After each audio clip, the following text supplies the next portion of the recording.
Hello friends, welcome to my class. Today's subject is General Science Standard 7. In this subject we are Hello friends, welcome to my class. Today's subject is General Science Standard 7. In this subject we are going to see that seventh topic motion, force and work.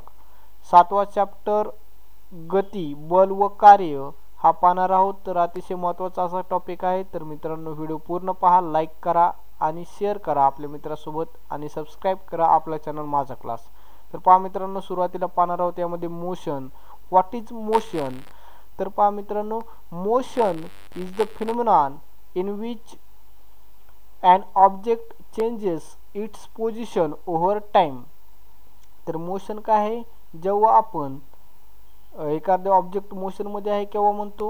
जेव्हा an object changes its position over time, टाइमासोबत एखादा object आपली position change करत असेल तेव्हा आपण object in motion असं म्हणतो. यालाच आपण मोशन असं म्हणतो. तर पहा त्यानंतर नेक्स्ट पार्ट पाहूत मित्रांनो. डिस्टन्स. डिस्टन्स म्हणजे काय? डिस्टन्स आणि डिस्प्लेसमेंट म्हणजे काय हे आपण पाहणार आहोत. तर सुरुवातीला पाहू डिस्टन्स. डिस्टन्स म्हणजे अंतर असं मराठीत म्हणतो. तर पहा the length of actually traversed, the length of the route actually traversed by a moving body irrespective of the direction is called distance. तर पहा मित्रांनो आपण एखाद्या मार्गाने चालताना आपण काय म्हणतो? आज 4 किलोमीटर चाललो, 5 किलोमीटर चाललो किंवा 5-10 किलोमीटर धावलो असं म्हणतो. तर हे जे अंतर आहे आपल्या रूटचं, मार्गाचं ॲक्च्युअल जे अंतर आहे ज्याच्यामध्ये की आपण कोणत्याही दिशेचा विचार न करता जे चाललेलं अंतर आहे यालाच आपण डिस्टन्स म्हणजेच अंतर असं म्हणतो. म्हणजेच काय? The length of the route म्हणजेच मार्गाची लांबी, ॲक्च्युअल लांबी आहे ज्यामध्ये की आपण जी की मूव्हिंग बॉडीने किंवा एखाद्या मूव्हिंग ऑब्जेक्टने जी ट्रॅव्हल्स केलेली आहे, जी प्रवास केलेला आहे त्याची लांबी, ज्यामध्ये की काय असतं? इरेस्पेक्टिव्ह ऑफ द डायरेक्शन म्हणजे की ज्यामध्ये दिशेचा विचार केलेला नसतो यालाच आपण डिस्टन्स असं म्हणतो. तर लक्षात ठेवायचं the length of the route actually traversed by a moving body irrespective of the direction is called distance. तर पहा मित्रांनो डिस्टन्स म्हणजे अंतर हे काय आहे? स्केलर क्वांटिटी म्हणजेच काय आहे? अदिश्य राशी आहे यामध्ये की दिशेचा विचार केलेला नाहीये म्हणून आपण ह्याला स्केलर क्वांटिटी म्हणतो. ज्यामध्ये magnitude as well as direction असतं त्याला काय म्हणतात? Vector quantity. तर इथं काय आहे? दिशेचा विचार केला नाही म्हणजे कोणत्या दिशेला चाललं हे आपण ठरवलेलं आहे का नाहीये. तर कोणत्या पण दिशेने चालत गेला तरी आपण त्याला डिस्टन्स असं म्हणतो. तर ही स्केलर क्वांटिटी आहे लक्षात ठेवायचे.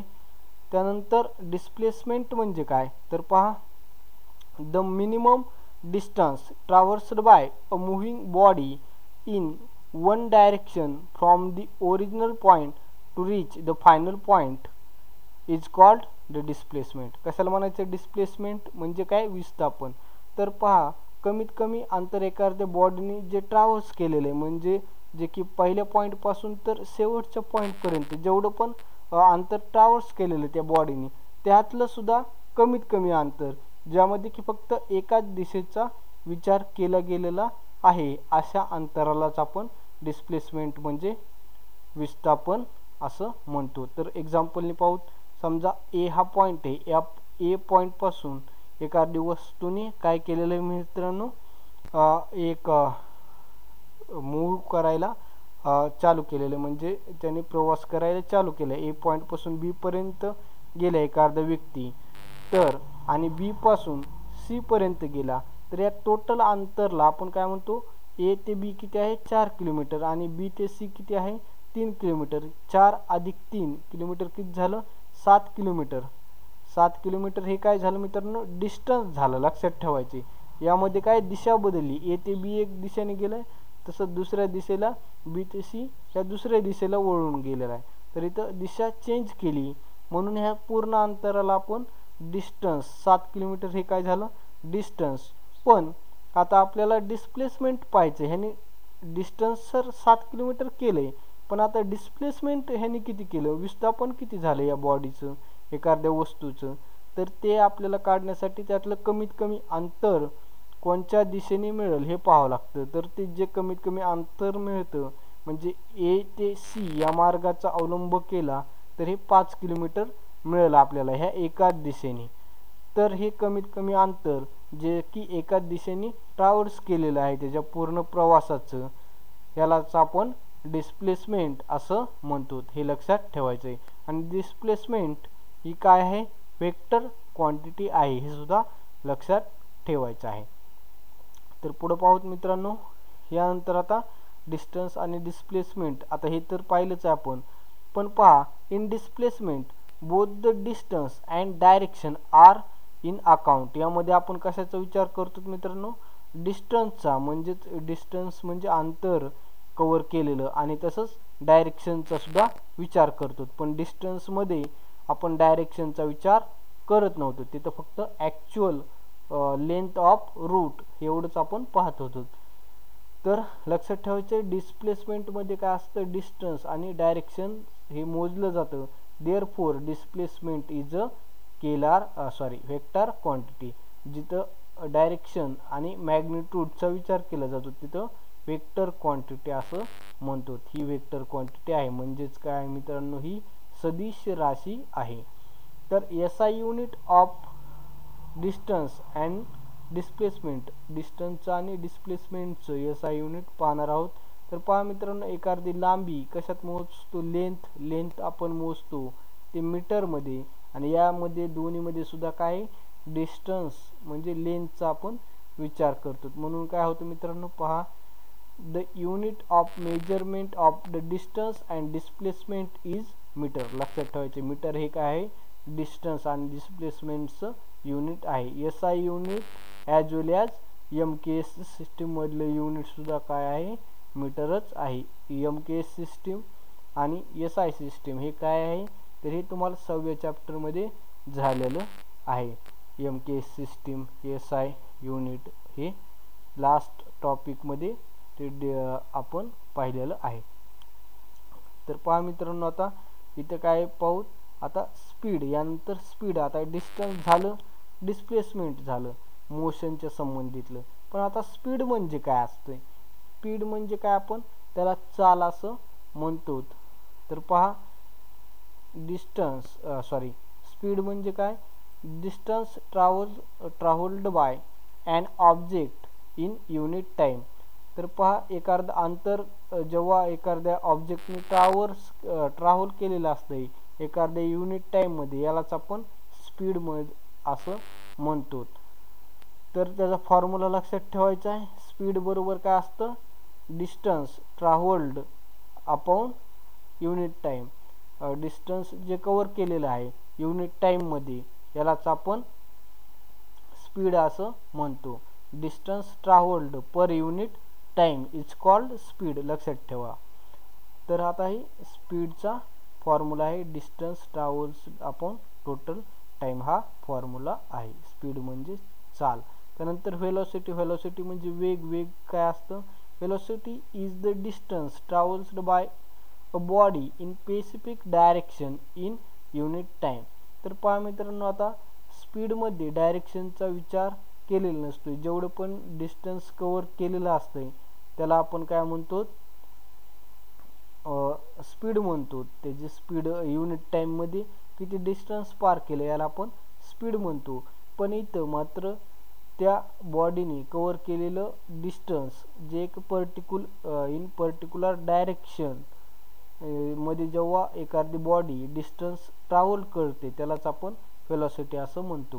Velocity is the distance travelled by a body in a specific direction in unit time, यालाच आपण काय म्हणतो, व्हेलॉसिटी. किंवा दुसऱ्या भाषेत सांगायचं तर डिस्प्लेसमेंट पर युनिट टाइम.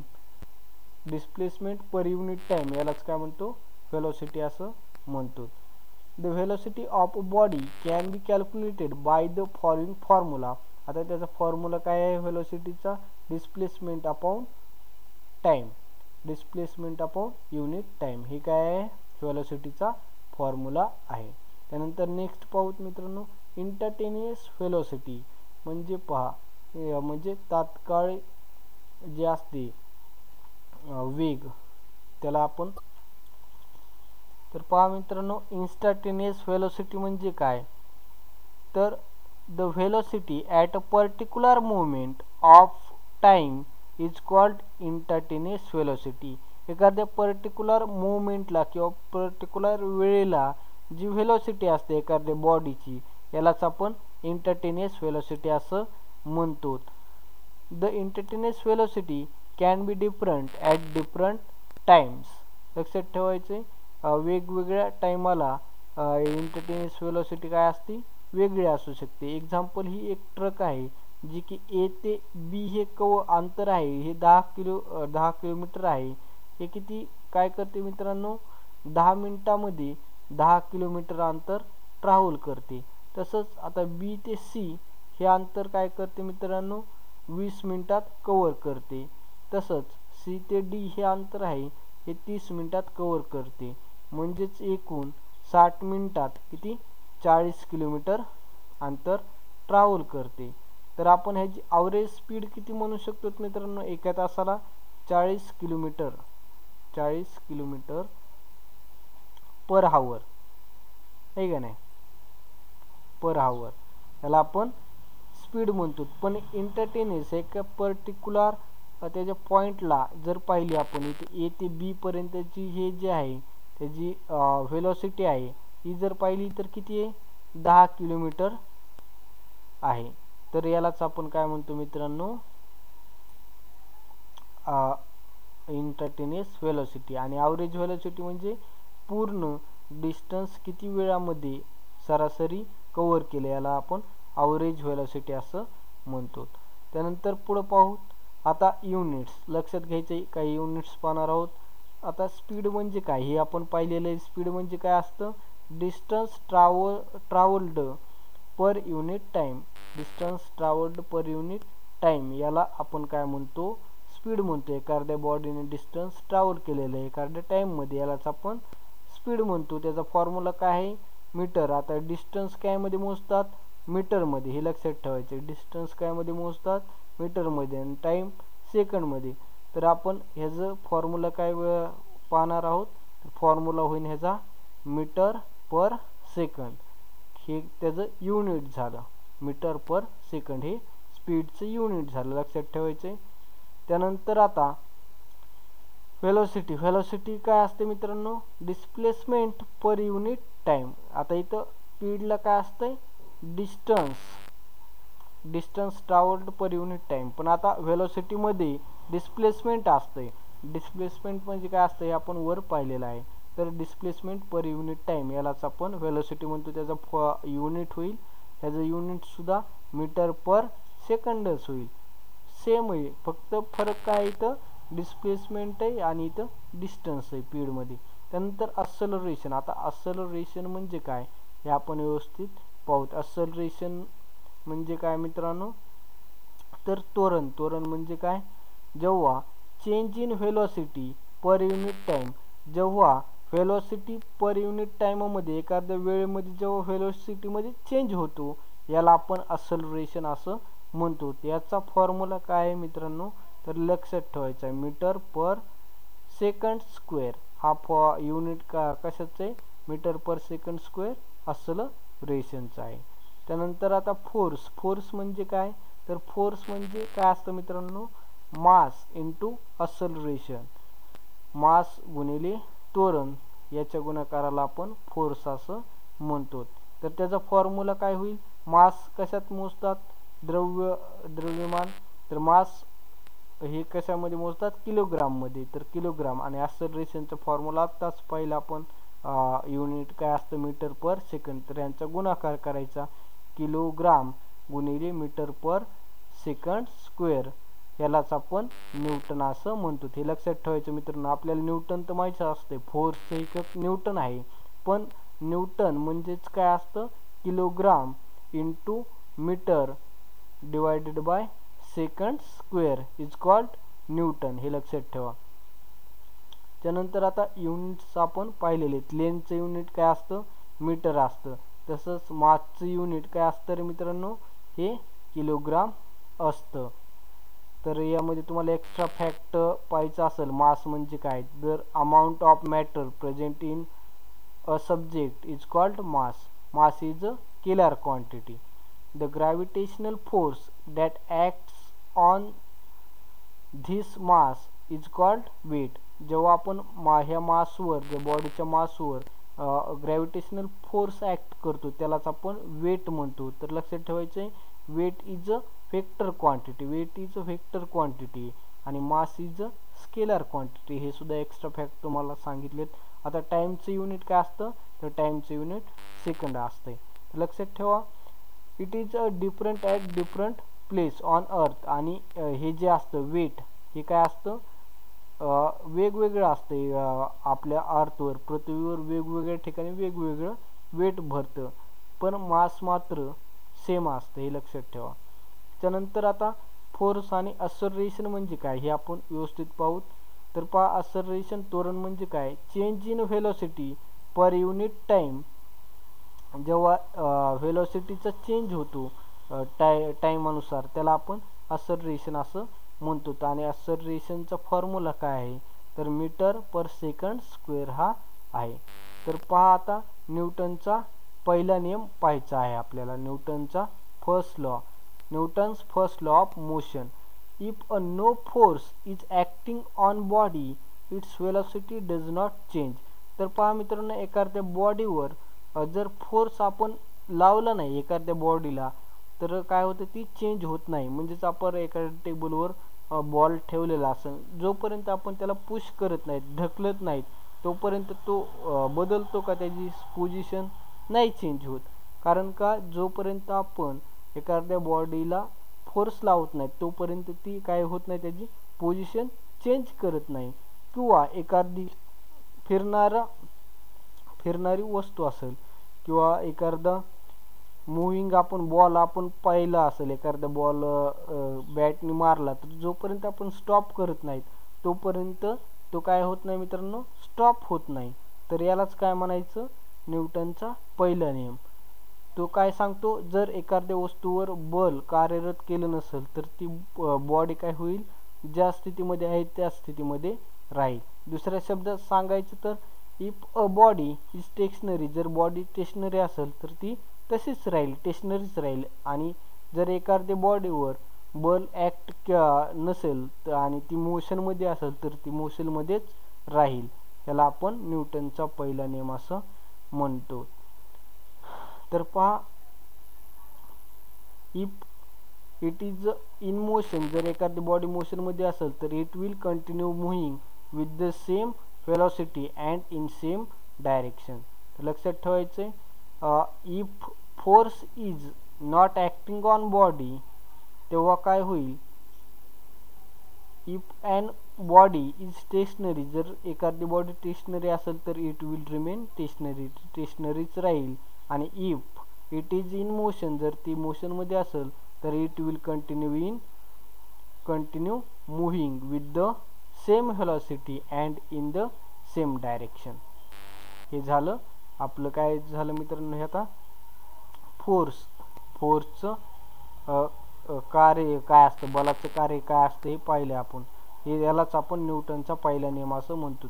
तर आता वर्क म्हणजे काय पहा, वर्क ऑर एनर्जी कशाला म्हणायचं, तर फोर्स इंटू डिस्टन्स याच्या गुणाकारालाच आपण काय म्हणतो, वर्क म्हणतो.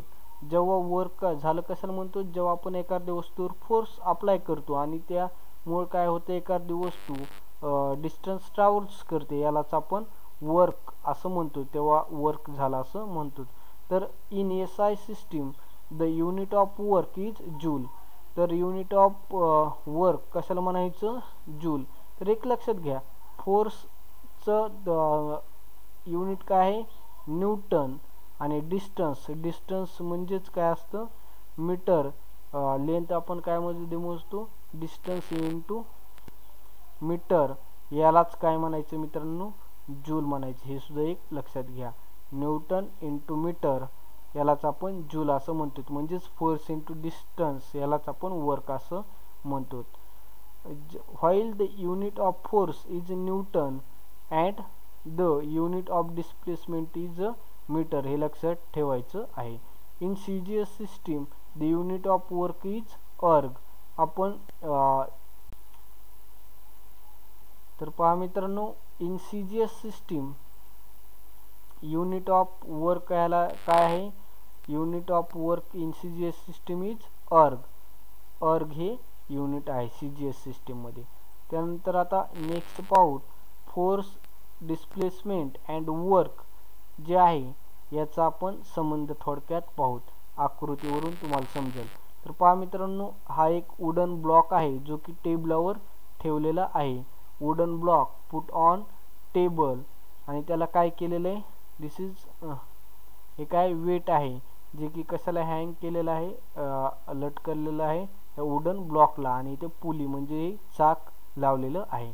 तर आता वर्क कसं होतं, जर मित्रांनो पहा, if a force of 1 Newton 1 N force लावलं, हे काय 1 N आपण काय केलं, हे फोर्स लावलेला आहे, हा फोर्स 1 N चा लावलेला आहे इथं आपण काही मास. यामुळे काय होतं मित्रांनो, parallel to the surface of table is applied to wooden block, या वुडन ब्लॉकला अप्लाय केलेला आहे. तेव्हा काय होतं, the wooden block on the table, the block displaced by 1 metre. हा ब्लॉक जो आहे तो इथून काय होतो, इथपर्यंत असा पुढे सरकतो, म्हणजे हे अंतर किती आहे, 1 मीटरचं आहे. तेव्हा काय होतं मित्रांनो, जेव्हा आपण ह्याच्यावर 1 न्यूटन फोर्स लावतो आणि हा जो वुडन ब्लॉक आहे हा 1 मीटरचं डिस्टन्स ट्रॅव्हल्स करतो, याला आपण काय म्हणतो, then it can be said that the force had done 1 joule of work. तेव्हा काय म्हणतो आपण, ह्या फोर्सनी 1 जूल कार्य केलं असं म्हणतो. तर यालाच काय म्हणायचं मित्रांनो, तर लक्षात ठेवायचे, जेव्हा फोर्स अप्लाय करतो, फोर्स अप्लाय केल्याच्या नंतर काय होतं मित्रांनो, हे काय होतं, फोर्स इंटू डिस्टन्स, जे अंतर कव्हर होतं, फोर्स इंटू डिस्टन्स, याला काय म्हणायचं, डिस्प्लेसमेंट किंवा डिस्टन्स. फोर्स इंटू डिस्टन्सला काय म्हणतात, वर्क असं म्हणतात. तर हे होतं मोशन, फोर्स अँड वर्क, हे आपण व्यवस्थित असं पाहिलेले. आशा करतो मित्रांनो की तुम्हाला सर्व समजलं असेल. तर मित्रांनो, व्हिडिओ आवडला असेल तर लाईक करा आणि आपल्या मित्रांसोबत जास्तीत जास्त शेअर करा. Thanks for watching. अशाच प्रकारचे व्हिडिओ आपण नवीन या चॅनलवर पाहत राहणार आहोत. तर मित्रांनो, सबस्क्राईब केलं नसेल आत्तापर्यंत तुम्ही चॅनलला, तर सबस्क्राईब करा.